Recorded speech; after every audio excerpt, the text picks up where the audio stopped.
पौआ के तहरी पायल जब छन से छनक जाला लागे कि कौनो भौरा बगिया में गुनगुनाला।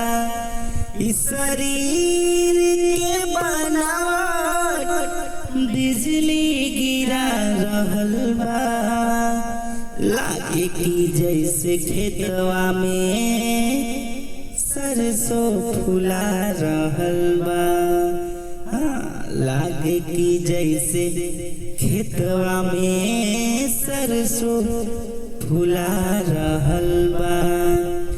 ओढ़नी के रंग पियर, ओढ़नी के रंग पियर जादू चला रहल बा लागे कि जैसे खेतवा में सरसों फुला रहल बा।